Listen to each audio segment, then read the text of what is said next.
la haula wala quwwata illa billah. Amma ba'du. Yang saya hormati kepada Bapak Rektor Universitas Bina Bangsa, yang saya hormati kepada Bapak Warek 1 Universitas Bina Bangsa, kepada Bapak Ibu reviewer yang alhamdulillah sudah hadir semua pagi ini, kemudian kepada teman-teman panitia conference, kemudian yang saya banggakan para peserta conference Encabet 2021 yang sebentar lagi akan tampil ya untuk mempresentasikan hasil penelitiannya maupun hasil pengabdian masyarakat. Alhamdulillah pada pagi ini kita bisa berkumpul dalam kegiatan pertama kami di National Conference on Applied Business Education and Technology tahun 2021. Ini merupakan conference National Conference kita yang pertama. Kegiatan ini diprakarsai oleh kami dari tim Disnatalis ya, tim Disnatalis Uniba. Salah satu programnya yakni National Conference. Alhamdulillah pagi ini kita bisa melaksanakan kegiatan ini. Mudah-mudahan diberi kelancaran sampai selesai. Amin. Sampai nanti kita publikasi di proceeding ya semua.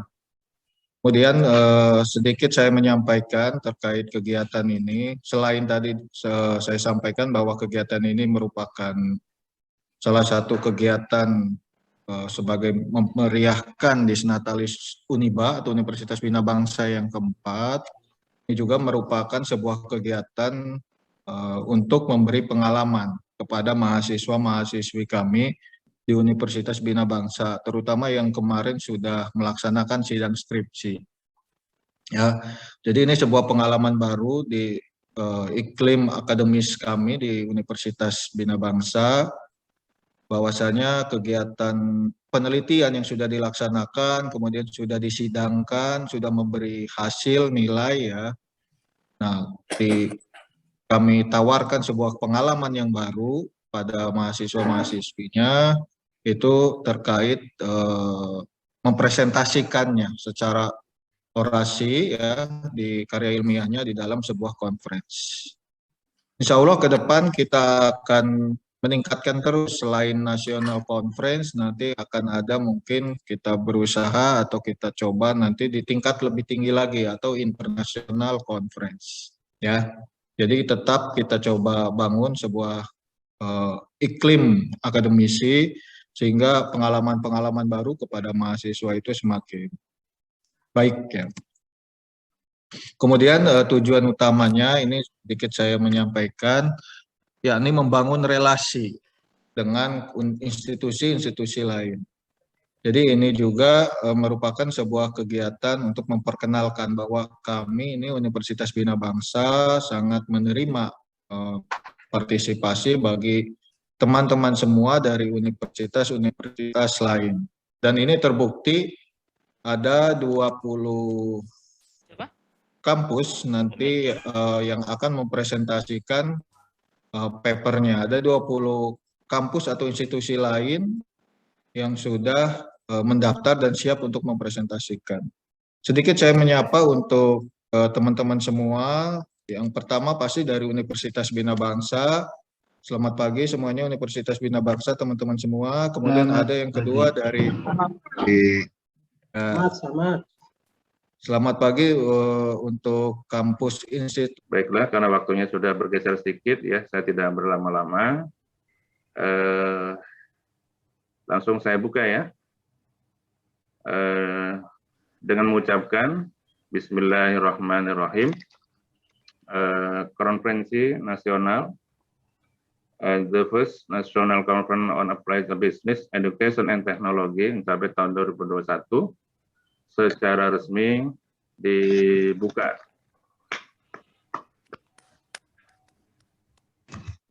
Saya kira sebagai awal itu terima kasih. Saya ucapkan sekali lagi selamat mengikuti kegiatan ini. Ya, mudah-mudahan lancar. Demikian, bila taufiq wal hidayah. Assalamualaikum warahmatullahi wabarakatuh.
Moderator suaranya.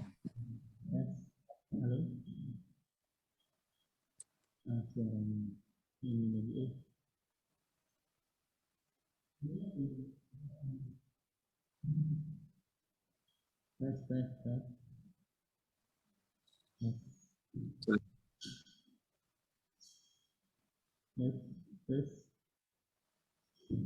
Tes.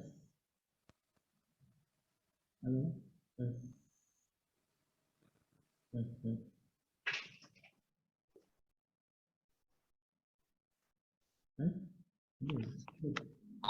Karena ketahuan itu.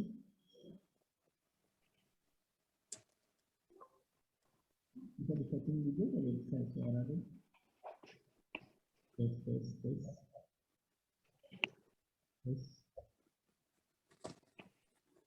Ade Rahmat Hidayatullah dan Siti Fatona disilahkan untuk mempresentasikan.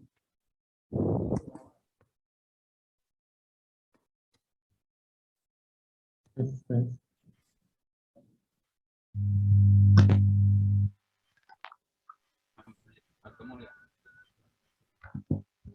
Waktu untuk mempresentasikan 10 menit, disilahkan. Baik, Assalamualaikum warahmatullahi wabarakatuh. Waalaikumsalam Waalaikumsalam warahmatullahi warahmatullahi wabarakatuh. Salam sejahtera bagi kita semua. Salam Om Swastiastu, Namo Buddhaya, salam kebajikan. Baik, terima kasih. Oke, terima kasih Bu Moderator dan presenter. Ini Pak Ade Rahmat Hidayatullah ya. Penelitiannya menarik sekali, bagus ya. Ini cocok untuk masa kini. Tapi saya lebih cenderung untuk melihat dari sisi sign-nya ya. Kira-kira sebelum melakukan analisis peluang modal dan pendapatan ini, ada pembanding nggak yang dijadikan review literatur untuk penelitian ini? Pembanding dalam segi objeknya. Iya, boleh. Dari segi objek boleh, dari segi pendekatan juga boleh.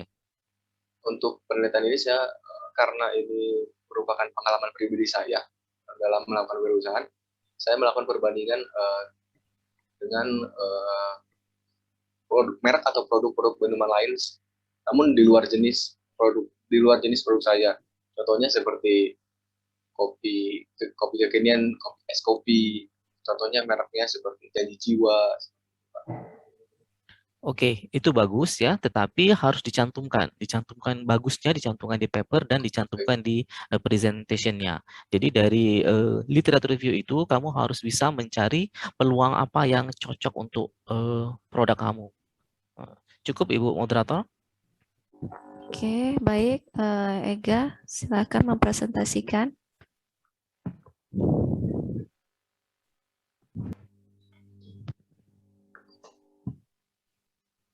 Bismillahirrahmanirrahim. Assalamualaikum warahmatullahi wabarakatuh. Waalaikumsalam warahmatullahi wabarakatuh. Waalaikumsalam warahmatullahi wabarakatuh. Yang terhormat Dr. Haji Purtasan Ali Yusuf, SE Eskom MM selaku Rektor Universitas Bina Bangsa, yang terhormat Insinyur Naufal Afandi MM selaku Wakil Rektor 1 Universitas Bina Bangsa, yang terhormat Dr. Handes Gatot Hartoko MSI selaku Wakil Rektor 2 Universitas Bina Bangsa, yang terhormat Dr. Budi Ilham Maliki SPD MM selaku Wakil Rektor 3 Universitas Bina Bangsa, yang terhormat Ibu Haji Nuguraini Kusumawati SEMAK selaku Dekan Fakultas Ekonomi dan Bisnis Universitas Bina Bangsa, dan yang terhormat presenter yang telah hadir di acara ini. Izinkan saya mempresentasikan hasil penelitian saya yang berjudul Pengaruh Kualitas Produk dan Harga terhadap Keputusan Pembelian Kayu pada Siti Harapan Jaya 3 Kasemen Kota Serang. Dengan penulis pertama Ega Maulidia, penulis kedua Surti Zahra, penulis ketiga Haji Ahmad Suhama. Di sini saya akan menjelaskan pendahuluan.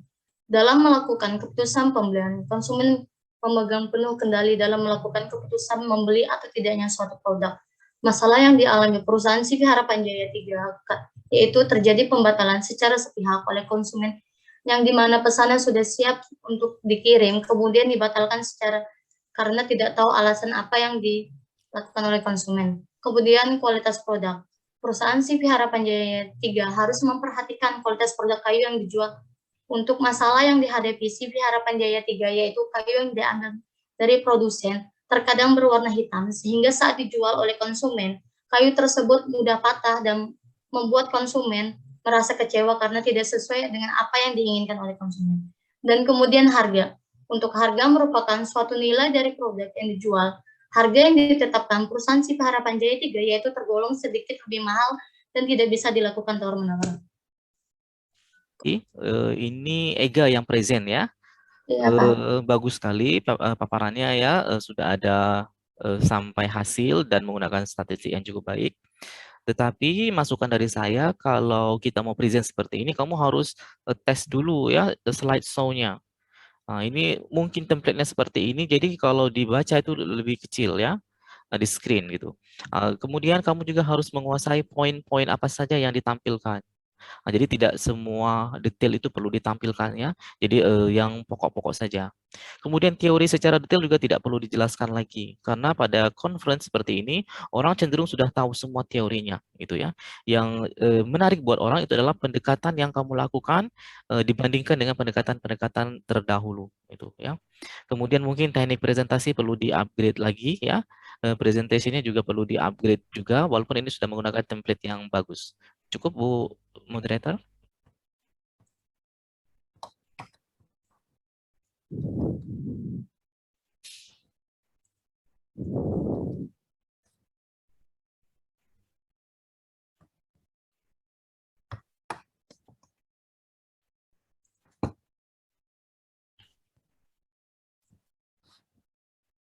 Udah Bu ya?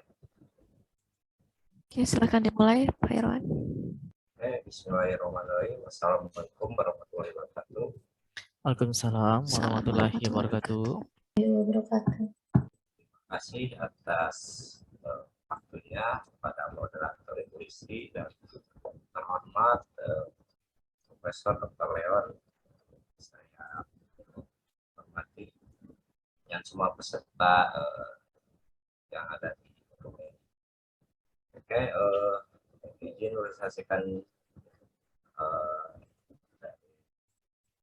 hasil penelitian mahasiswi saya dan juga Orbis dengan judul pengaruh kapital adequate ratio atau CAR, loan to deposit ratio LDR dan net interest margin atau NIM terhadap return on asset ROA pada perusahaan subsektor perbankan yang terdaftar di Bursa Efek Indonesia dari periode 2016 sampai 2020. Latar belakang, sebagai negara yang berkembang, Indonesia adalah salah satu negara yang menjadi sasaran perusahaan dalam negeri maupun luar negeri, menambah kekayaan dalam bentuk investasi. Perbankan sebagai salah satu lembaga keuangan dinilai strategis di dalam perekonomian suatu negara. Lembaga tersebut dimaksudkan sebagai perantara antara pihak yang mempunyai kelebihan dana dan pihak yang kurang dana. Oke, baik, terima kasih Bu Moderator. Ini dengan Pak Irwan ya. Ya. Mungkin hasil studi studinya ya. Memang kalau dilihat ini judul-judul ini memang muncul di skripsi atau tesis itu ya, sehingga mau dimasukkan semua biasanya ya. Jadi judul itu juga harus efektif. Ada beberapa literatur yang bilang belasan kata gitu ya. Kalau untuk Indonesia mungkin sampai 20-an kata juga boleh. Atau toleransinya sekitar 2 baris gitu ya. Jadi harus pintar-pintar juga mengatur agar informasi pada title itu tidak perlu ditampilkan semua di sana. Misalnya seperti periode, boleh kita masukkan pada batasan ya. Kemudian ini juga pola-pola statistik seperti ini kadangkala para presenter itu menampilkan hasil statistiknya yang detail. Padahal kita butuhnya angka saja dan langsung diterjemahkan angkanya ya. Jadi bagaimana? Apakah berpengaruh signifikan atau seperti apa? Dan tetap yang terpenting kalau dari sisi sainsnya itu literature review-nya ya. Konstruksi yang sudah digunakan orang seperti apa, modifikasi pada periode ini yang seperti apa gitu. Nanti di-compare di bagian akhir ya. Apakah dia mendukung atau dia menolak atau dia netral seperti itu. Cukup Bu Moderator. Ya, terima kasih Prof. Baik, terima kasih Prof. Untuk artikel selanjutnya mohon dipersiapkan Marini, Hesti Setiorini, Rina Yuniarti. Disilahkan. Bismillahirrahmanirrahim. Assalamualaikum warahmatullahi wabarakatuh. Terima kasih Ibu Lismawati sebagai moderator yang telah memberikan izin kepada kami untuk mempresentasikan hasil penelitian kami dan Prof. Leon Afdila sebagai tim review. Baiklah, saya akan mempresentasikan hasil penelitian kita. Di sini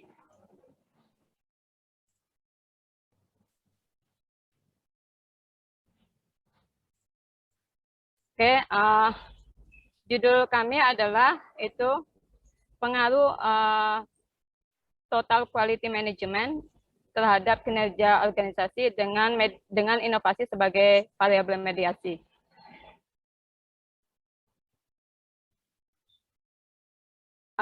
Latar belakangnya kita dimulai dari usaha mikro, kecil, dan menengah merupakan sektor penting dalam menggerakkan roda perekonomian Indonesia, sehingga perlu mendapat perhatian demi kondisi ekonomi Indonesia yang lebih baik.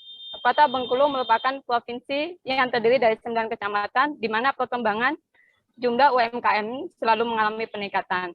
Akan tetapi, semakin meningkat UMKM, semakin banyak permasalahan yang dihadapi oleh para pelaku UMKM dalam kegiatan operasional, keuangan, pengembangan kinerja, seperti satu, itu kurangnya pemodalan, baik dalam jumlah maupun sumber.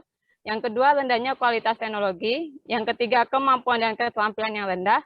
Yang kelima, itu manajerial yang kurang mengoperasikan usaha, produktivitas yang rendah, adanya beban regulasi di era globalisasi, serta lingkungan yang didorong oleh teknologi.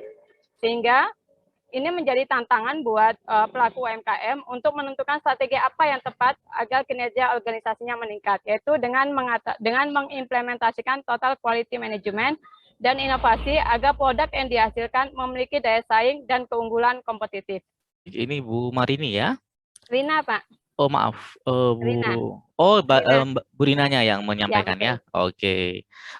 Tadi awal-awal artikulasinya agak-agak kurang ya, tapi semakin ke sini bagus gitu ya. Itu bagus sekali. Penelitiannya juga relatif lengkap ini ya. Sudah ada literatur review, sudah ada pembanding, kemudian juga ada komparasi pada bagian akhir ya. Mungkin masukannya Ibu, tadi kan ada yang menolak, diterima atau tidak, sejalan atau tidak, itu dilengkapi dengan bagannya Bu.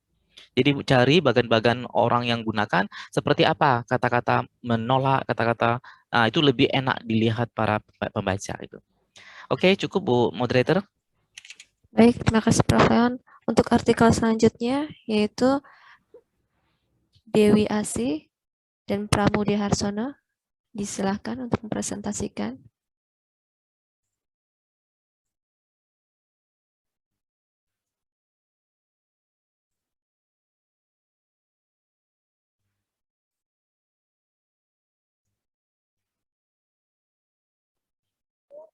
Baik, Yang Waalaikumsalam. warahmatullahi wabarakatuh. saya hormati Ibu Listiawati sebagai moderator, dan saya hormati Bapak Prof. Leon Abdullah sebagai reviewer.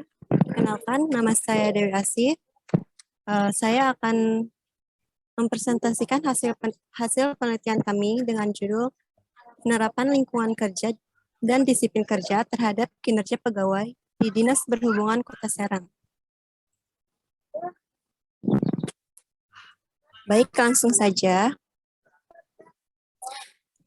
Latar belakang masalah. Seorang pegawai dituntut untuk bisa bekerja sesuai dengan standar yang telah ditetapkan oleh instansi. Sebab kinerja yang baik adalah kinerja yang optimal, yang mampu membantu mencapai tujuan target dari sebuah organisasi atau instansi. Lingkungan kerja yang baik akan meningkatkan kinerja pegawai, begitu juga sebaliknya. Apabila lingkungan kerja kurang baik, maka akan mempengaruhi tingkat kesalahan yang dilakukan pegawai. Disiplin kerja merupakan salah satu faktor yang dapat mempengaruhi kinerja pegawai. Oke, ini Mbak Dewi Asih ya. Ini juga penelitian yang menarik ya, lingkungan kerja dan disiplin ini memang terus-menerus dilakukan orang ya, terutama di instansi-instansi. Yang saya mau garis bawahi tadi banyak sekali noise ya sewaktu present gitu ya. Ada suara motor, suara anak-anak. Itu mungkin next time kalau ada present lagi diatur ya. Apakah headsetnya berarti cari yang noise cancellation kalau nggak salah tipenya ya. Atau bisa juga ya di kamar yang agak tertutup barangkali ya seperti itu presentnya. Kemudian yang perlu juga dilakukan adalah sama seperti yang lain. Slide itu menampilkan pokok-pokok dari slide itu aja. Jadi bayangkan slide itu adalah satu paragraf yang satu poin gitu ya. Satu pokok pikiran.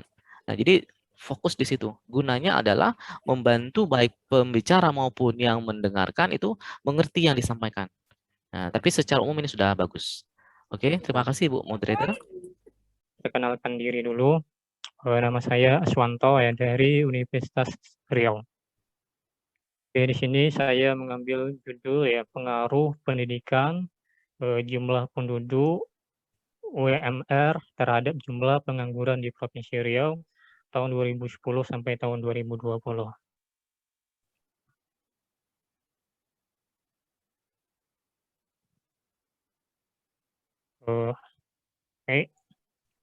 Sama pendahuluan ya, masalah pengangguran ya ini memang menjadi masalah persoalan yang perlu dipecahkan ya dalam perekonomian, khususnya di negara berkembang ya seperti Indonesia dan juga tentunya adalah di Provinsi Riau ini. Ya, karena memang pengangguran ya, tentunya akan mendorong persoalan lain, tidak hanya ekonomi ya, tetapi juga sosial gitu. Jadi banyak nanti faktor lain yang akan ditimbulkan oleh pengangguran ini. Maka masalah pengangguran ya salah satu masalah ekonomi makro yang harus diselesaikan. Ya, pengangguran adalah suatu hal yang ditakuti dan tidak dihendaki bagi setiap individu. Ya, karena pengangguran menimbulkan akibat ya, buruk. Ya, pertama itu baik bagi ekonomi itu sendiri maupun bagi individu itu sendiri nantinya gitu. Ya, maka ya kita lihat ya data pengangguran di Provinsi Riau ya. Tahun 2010 sampai tahun 2020 ini data empiris menunjukkan bahwa terjadi fluktuasi ya, artinya terjadi penaikan dan penurunan ya. Jadi artinya masalah pengangguran di Provinsi Riau ini sangat urgent ya, penting untuk dikaji.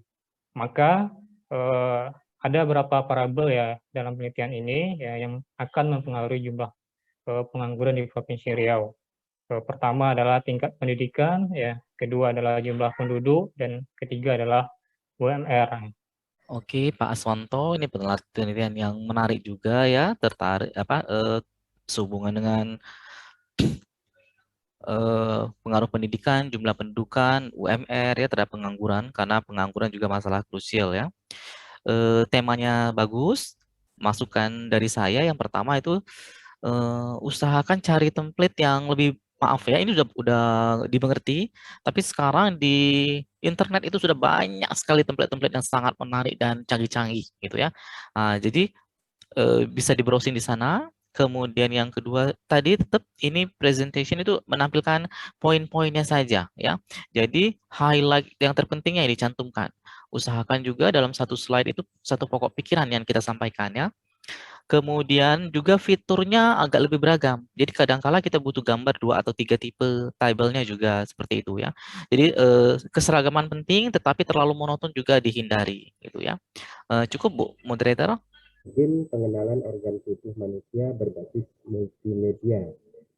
Menggunakan struktur alur media hierarki, ini adalah media pembelajaran yang kami coba teliti, kami coba rancang untuk untuk siswa kelas 2 dan kelas 3 SMA. Baik, Bapak-bapak dan ibu-ibu sekalian, akan saya jelaskan. Inilah yang melatar belakang penelitian ini.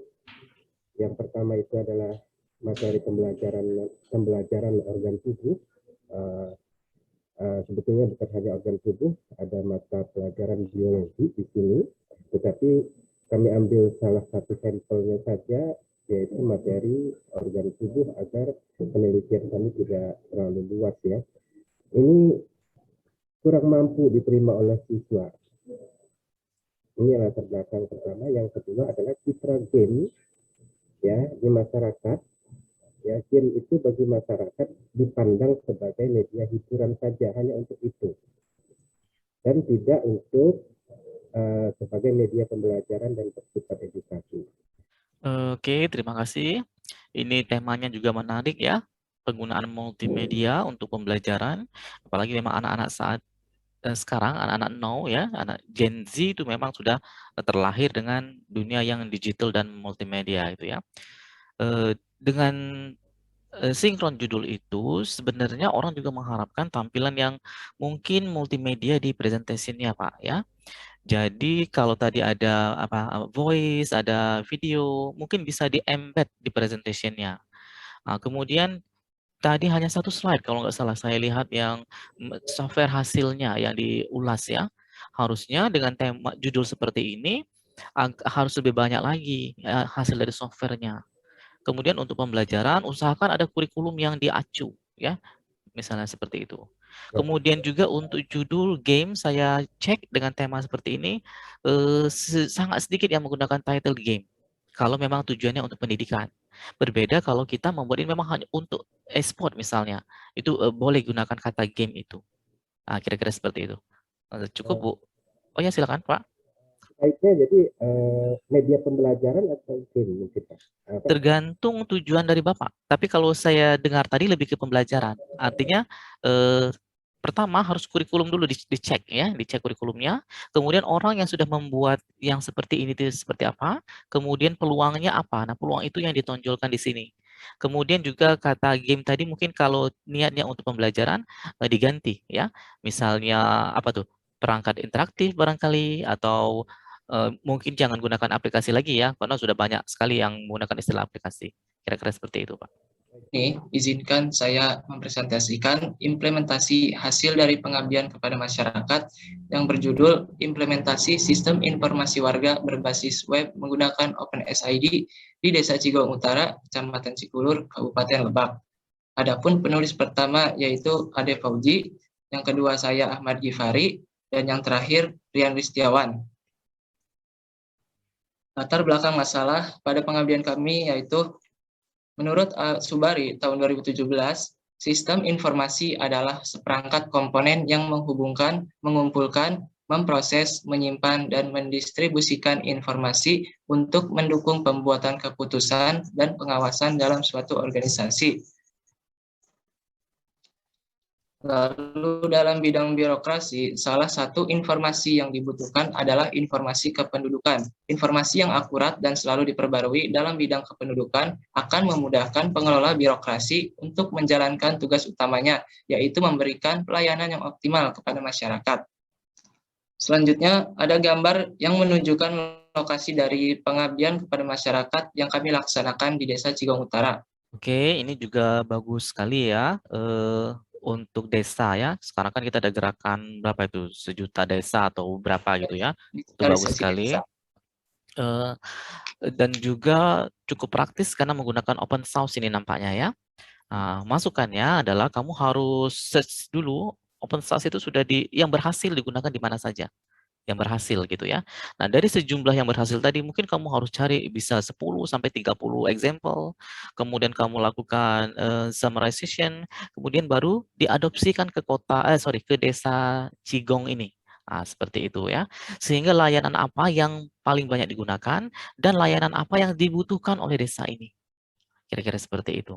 Secara umum ini sudah bagus sekali. Oke, cukup Bu Moderator. Kan saya Aini Fitrianis sebagai penulis 1, penulis 2 Ade Fauji SEMM, dan Arya Cendana Kusuma Eskom MM selaku penulis 3. Pada kesempatan kali ini saya akan memaparkan hasil penelitian saya dengan judul Pengaruh Return on Asset dan Kebijakan Dividen terhadap Nilai Perusahaan. Studi pada perusahaan keuangan subsektor perbankan yang terdaftar di Bursa Efek Indonesia periode 2016 sampai 2020. Latar belakang masalah dalam perkembangan dunia bisnis yang semakin pesat, perusahaan dituntut untuk tetap bisa bertahan dalam persaingan. Namun pandemi COVID-19 telah memutarbalikkan perhitungan sistematis ekonomi, salah satunya pada sektor keuangan. Banyak investor yang menjadi berpikir ulang untuk berinvestasi karena adanya ketidakpastian. Ini memang pola-pola penelitian yang terkait keuangan barangkali ya, atau banking ini ya. Betul, Pak. Pertama, dia sudah menggunakan template yang relatif animatif ya, itu sudah bagus. Kemudian, masukannya tapi hindari kesan seperti membaca sehingga tidak monoton ya. Jadi kita juga harus seperti berbicara, ngobrol dengan orang-orang ya. Jadi bedanya kalau pada presentation langsung kita bisa tatap muka yang pendengar langsung. Kalau di sini ya kita harus lihat, jangan hanya di screen kita. Gitu ya. Jadi bayangkan kita juga berbicara dengan mereka gitu ya. Ini juga sudah menggunakan bagan-bagan, tadi sudah cukup bagus ya. Mungkin ini juga masukan buat yang lain juga, walaupun dalam presentation itu tidak diminta reference, tapi harusnya juga dicantumkan di bagian terakhir ya, daftar pustakanya gitu. Cukup Bu Moderator. Selaku penulis beserta Ade Fauji SEMM dan Arya Cendana Kusuma Eskom MM akan memaparkan judul penelitian dengan pengaruh earning per share dan debt to equity ratio terhadap harga saham pada perusahaan manufaktur sektor industri barang konsumsi, subsektor makanan dan minuman yang terdaftar di Bursa Efek Indonesia tahun 2016-2020. Sejarah terbelakang masalah yang pertama, modal merupakan sarana bagi perusahaan dalam mendapatkan dana dalam jumlah besar dari masyarakat investor, karena keberhasilan perusahaan dalam persaingan dapat dilihat dari harga saham yang bergerak di pasar modal.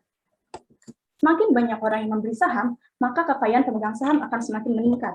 Dan semakin banyak orang yang menjual saham, maka harga saham cenderung akan bergerak turun. Ketika harga saham meningkat, maka kekayaan pemegang saham akan semakin meningkat pula. Dan ketika harga saham menurun, maka kekayaan pemegang saham akan menurun. Berdasarkan pada latar belakang masalah yang telah peneliti buat, maka ditemukan beberapa identifikasi masalah. Yang pertama, rata-rata harga saham, earning per share, dan debt to equity ratio mengalami fluktuasi. Yang kedua, keuntungan yang didapatkan oleh pemegang saham tiap perusahaan tiap tahun berbeda. Dan yang terakhir, rendahnya nilai laba yang didapat tiap perusahaan tiap tahun tidak seimbang dengan modal yang dimiliki. Mbak Mega ya. Oke, ini memang pola-pola penelitian untuk skripsi barangkali ya. Tetapi kalau untuk itu sudah bagus sekali ya, sudah jelas. Hanya saja kalau untuk conference seperti ini mungkin sedikit dimodifikasi ya. Misalnya tidak perlu seluruh judul itu ditampilkan semua ya, sehingga dia wordy istilahnya ya.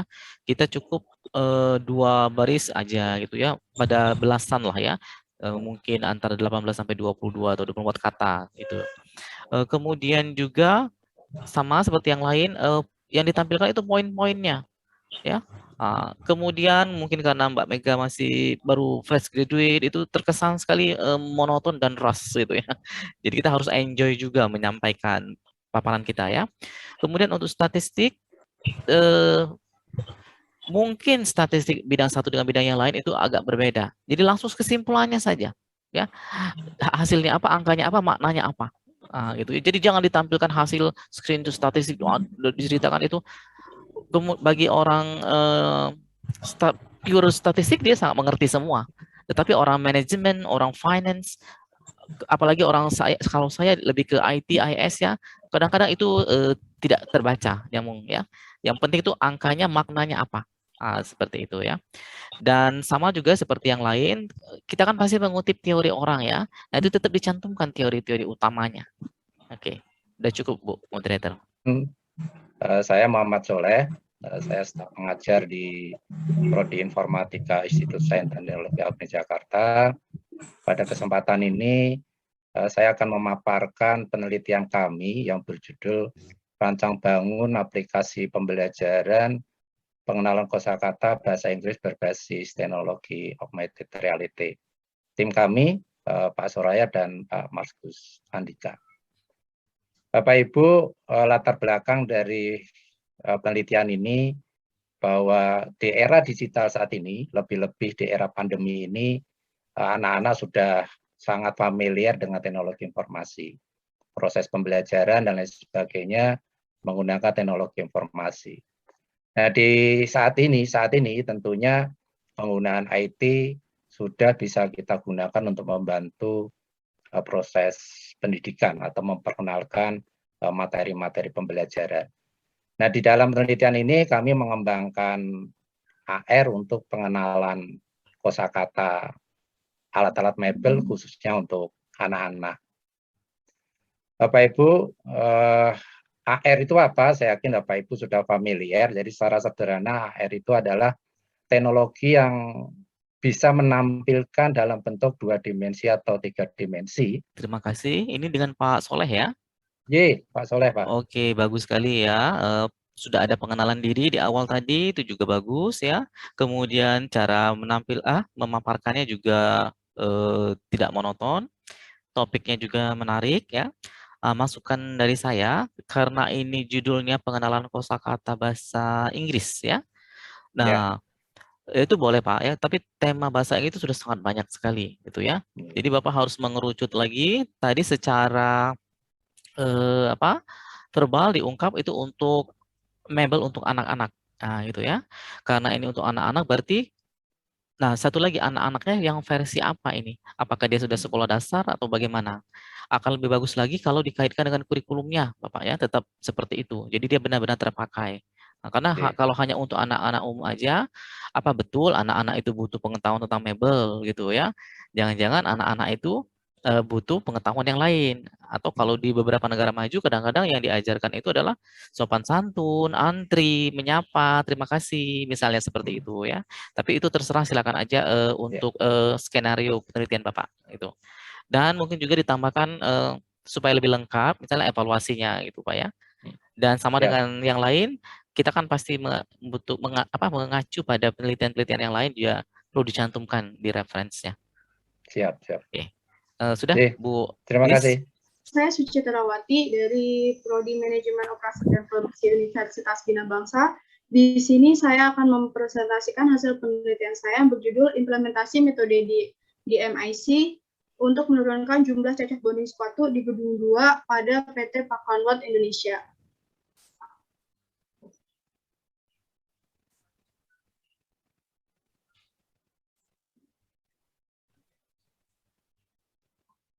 Pertumbuhan ilmu pengetahuan dan teknologi semakin pesat di bidang industri, terutama bidang manufaktur yang membuat persaingan antara perusahaan satu sama lain.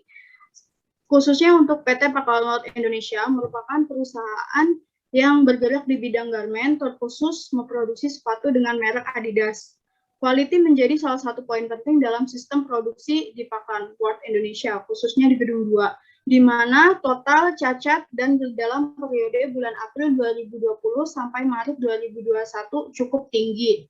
Dengan diagram Pareto disimpulkan bahwa bonding menjadi cacat tertinggi dalam periode tersebut dengan persentase 27,79%. Perbaikan dibutuhkan untuk mendapatkan hasil quality yang lebih baik dengan menggunakan metode DMIC sebagai alat analisis yang diharapkan dapat mengurangi cacat bonding. Baik, Mbak Suci ya ini. Iya, Bapak. Ini skripsi juga ya? Iya. Oke ya, memang polanya nampak ya. Nah, untuk judul diminimalkan nih, misalnya implementasi metode di make dalam kurung bla bla bla bla bla bla bla. Nah, itu diminimalkan ya. Kalau memang dia populer langsung aja di make itu saja. Nah, ya. Oh iya, Pak. Oke, Baik, Pak. kemudian ini presentasinya sebagian besar sudah menggunakan poin-poin bagus ya, tapi mungkin di kesimpulan tadi harus di-upgrade sedikit ya. Kemudian Oh, iya, baik, Pak. menyampaikan materi sama seperti student yang lain, usahakan lebih relax ya. Jadi kalian itu sedikit exercise ya, atau barangkali diawali dengan ngunyah permen karet dulu, nggak apa-apa. Atau minum yang sedikit strong, ginger ya, atau black coffee itu juga boleh untuk merilekskan lidah dan mood kalian ya. Kemudian tadi ada istilah, misalnya saya terdengar tulang ikan misalnya ya. Oh, ini maksudnya fishbone gitu ya. Jadi harus gunakan dulu original term-nya ya, baru atau kita kenal dengan gitu ya. Dan sama seperti yang lain ini juga referensinya dicantumkan. Secara umum sudah bagus sekali. Cukup Bu moderator. Promosi dan lokasi dalam meningkatkan penjualan unit perumahan Puri Delta Angsana di Kecamatan Kesemen, Kota Serang.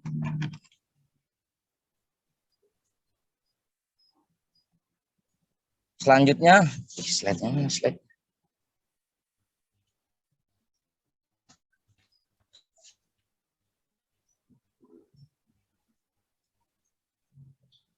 Bos yang muncul.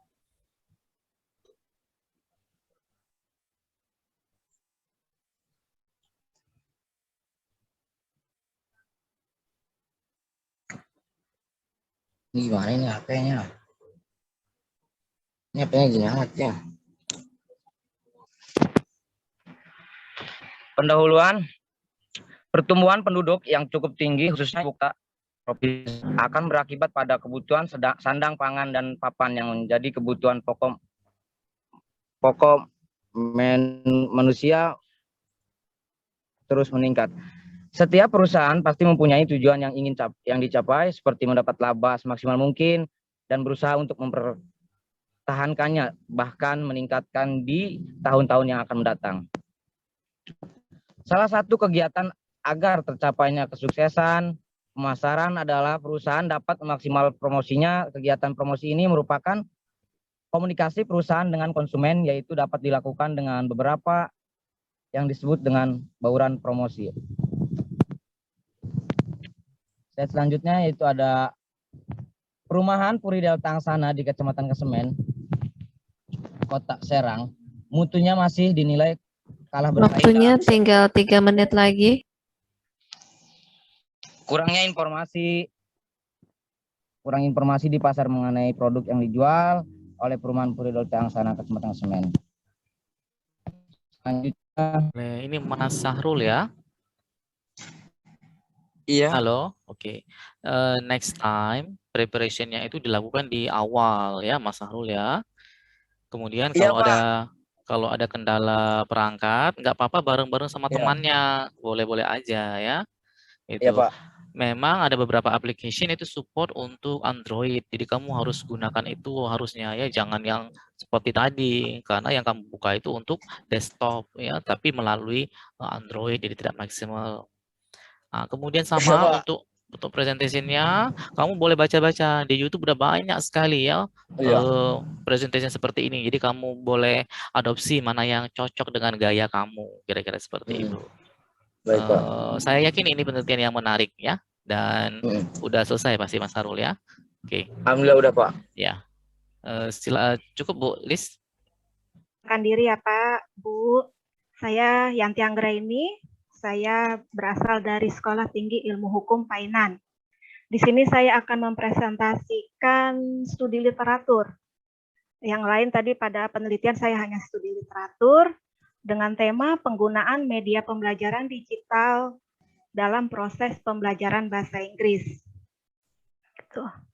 Nah, di dalam pendahuluan ini saya hanya bercerita sedikit bahwa penggunaan teknologi di era saat ini itu perannya sangat besar, sehingga kita guru dituntut untuk mengadopsi teknologi yang sudah ada tersebar di mana-mana gitu.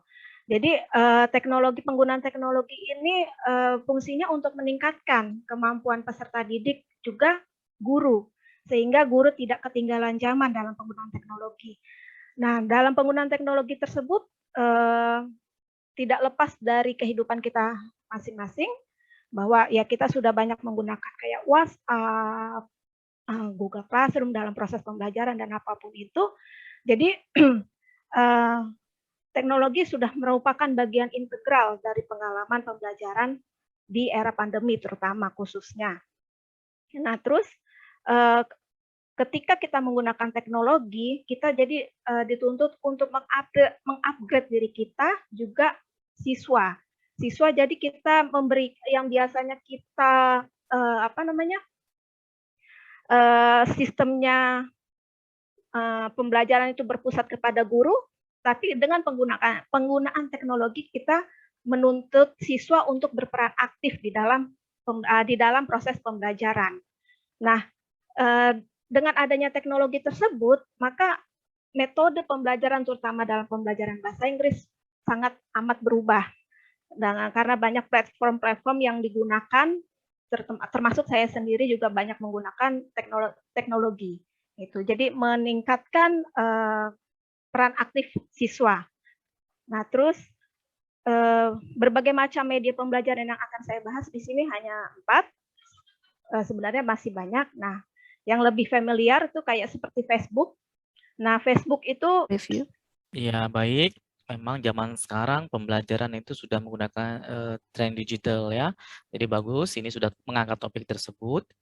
Masukannya adalah kalau memang mau menggunakan media digital di bidang bahasa Inggris, sesuai dengan tema Ibu yang pada ranah literatur research ya, Ibu juga harus kuat. Jadi mencari bagaimana pembelajaran berbahasa Inggris menggunakan media yang saat ini dilakukan. Gitu ya. Akan lebih strong lagi kalau Ibu menggunakan alat seperti NVivo misalnya, ya, atau menggunakan perangkat sejenis, dia memang sangat cocok untuk kualitatif dan scientific literature review research ya. Kemudian boleh ditambahkan juga dengan statistik-statistik. Ini untuk gurunya atau juga untuk studentnya. Jadi cari statistik ya, mana media yang strong untuk guru, barangkali generasi milenial ujung barangkali ya, atau bagaimana. Nah, dan studentnya barangkali yang Gen Z. Nah, jangan-jangan yang mereka buka itu Instagram dan TikTok barangkali. Jadi harus di endorse ke arah sana pembelajaran bahasa Inggrisnya. Mungkinlah untuk ngumpul tugas, announcements-nya boleh menggunakan Facebook ya, atau tadi misalnya untuk listening bolehlah kita adopt materi dari YouTube. Itu masukan dari saya. Terima kasih, Prof. Ya, sudah cukup, Bu Moderator. Baik, terima kasih Prof. atas masukannya. Oke, berikut sudah selesai ya Prof ya, sudah 14 tim yang mempresentasikan. Selanjutnya sudah Prof. Alhamdulillah. Selanjutnya mungkin break ya Prof ya. Ya, non Uniba. Artinya ini sudah bagus buat Uniba dan juga sudah di luar kota. Artinya ini udah benar-benar conference nasional ya. Untuk kualitas semuanya sudah bagus, sudah layak publish. Tapi memang ada beberapa catatan. Misalnya saja, karena presentation itu fokusnya pada poin-poinnya, mungkin kalau untuk yang mahasiswa perlu ditambahkan juga pelajaran presentation-nya. Jadi dia tidak copy-paste secara menyeluruh. Ya. Jadi dia mulai terlatih untuk menampilkan poin yang akan disampaikan. Kemudian juga di sini lebih dari separuh itu agak lemah di literature review. Untuk mengungkapkan problem itu sudah bagus, sudah bisa. Nah, tetapi harusnya ditambah lagi. Problem itu diselesaikan dengan cara apa yang sudah. Barulah ide inovasi dari mahasiswa dan kitanya seperti itu ya. Jadi literature review-nya juga perlu di-upgrade. Dan yang cukup perlu jadi perhatian selanjutnya adalah reference.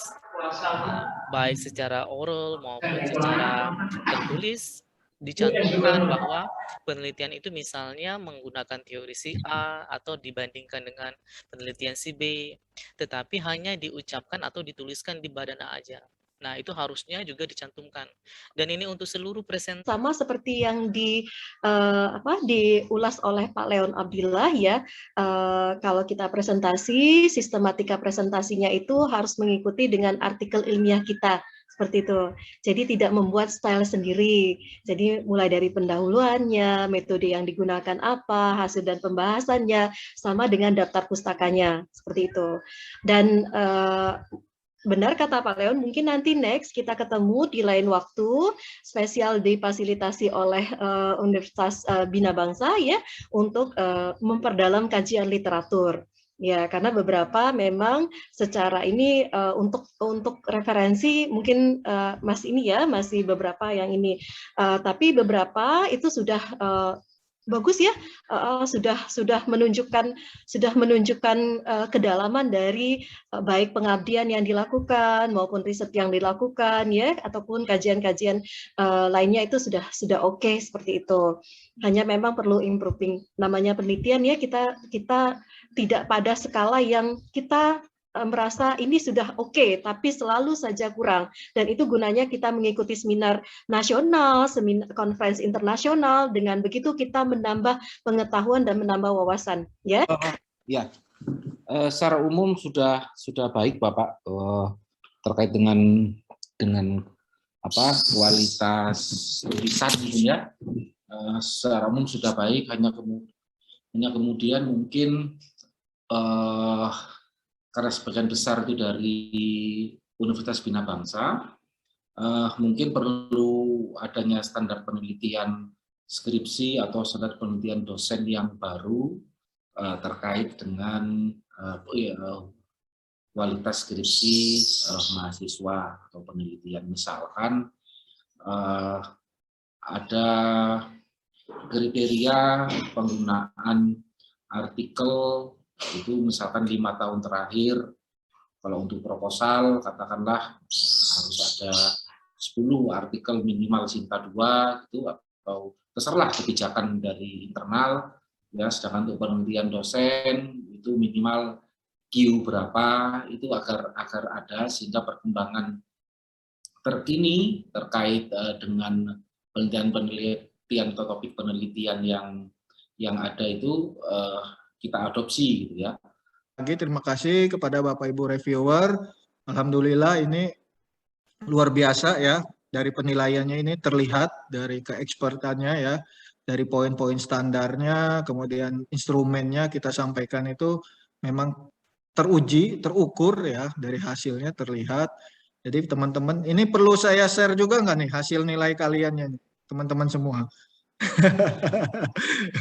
Ya, ada yang mulai terbesar, ada yang kecil ya. Ya namanya presentasi ya, mungkin dari grogi dan lain-lain lah ya.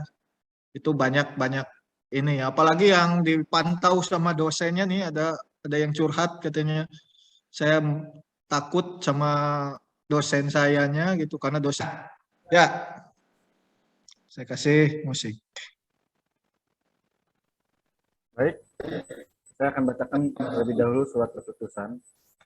Surat keputusan Panitia National Conference on Applied Business Education Technology 2021 nomor 25/PAN/Uniba/SK/X/2021 tentang penetapan peraih presenter terbaik dan paper terbaik pada acara National Conference on Applied Business Education and Technology tahun 2021. Menimbang A. Bahwa sebagai bentuk apresiasi terhadap peserta NCABET.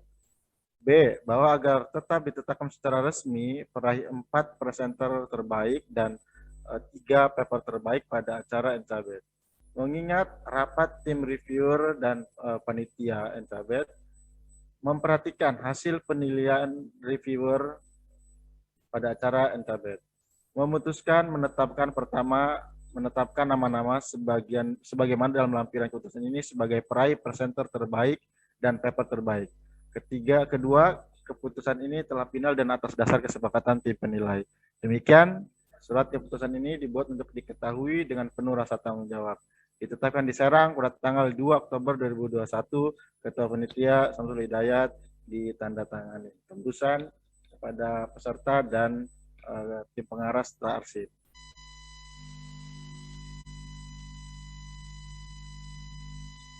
Pengumuman Best Award, Best Presenter tadi ada 4, Best Paper ada 3.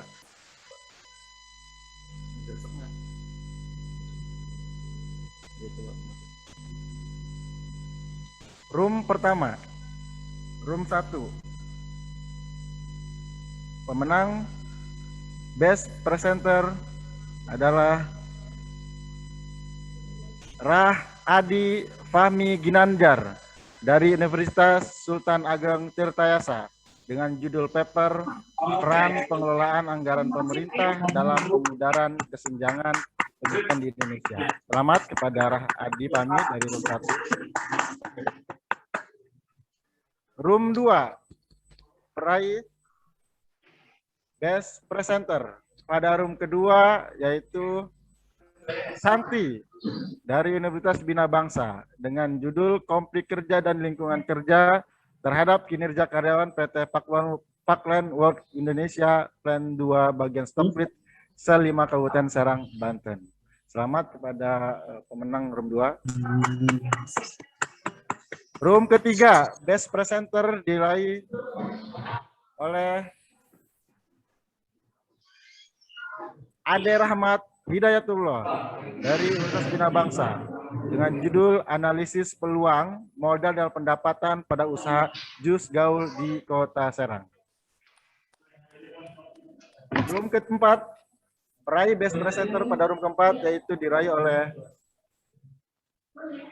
Rosaria Mita Amalia dari Universitas Pajajaran Bandung dengan judul Cultural and Tourism Diversity on Instagram Account of Bandung Cultural and Tourism Board, a Discourse Analysis Approach.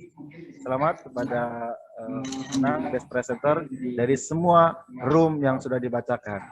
Nah, sekarang saya bacakan Best Paper. Best Paper pertama jatuh pada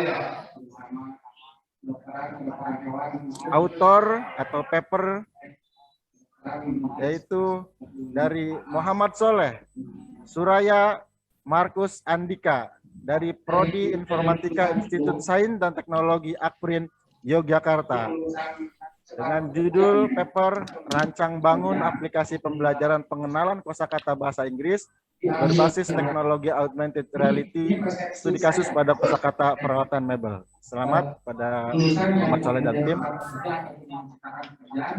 Dan dalam program taruhlah bahwa 20%-nya atau misalkan Best paper kedua populasinya 100 diraih oleh Bapak Uli Wildan Nuryanto dan Pramudianto dari Program Studi Magister Manajemen Universitas Bina Bangsa dengan judul paper Revolusi Digital dan Dinamika Perkembangan Cryptocurrency ditinjau dari perspektif literatur review. Dan best paper ketiga diraih oleh Ratu Ainun Lutfiah, Fadila Mutia Zahara, dan Cap Jandi Anwar dari Universitas Sultan Ageng Tirtayasa dengan judul Analisis Pengaruh Utang Luar Negeri dan Risiko Negara terhadap Capital Flight di Negara Berkembang ASEAN. Bapak Ibu pemenang, ini luar biasa nih, ada dari Untirta di room 1. Selanjutnya atas nama Civitas Akademika Universitas Bina Bangsa, tentu kami sangat berterima kasih kepada para reviewer yang tadi sudah saya sebutkan, kepada para peserta baik dosen, mahasiswa, baik dari internal Universitas Bina Bangsa maupun dari luar, dan kepada teman-teman yang sudah ikut serta di dalam kegiatan ini.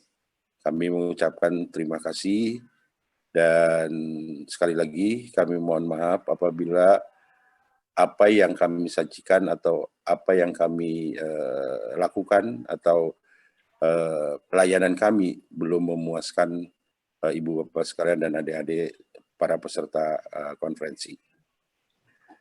Itu saja barangkali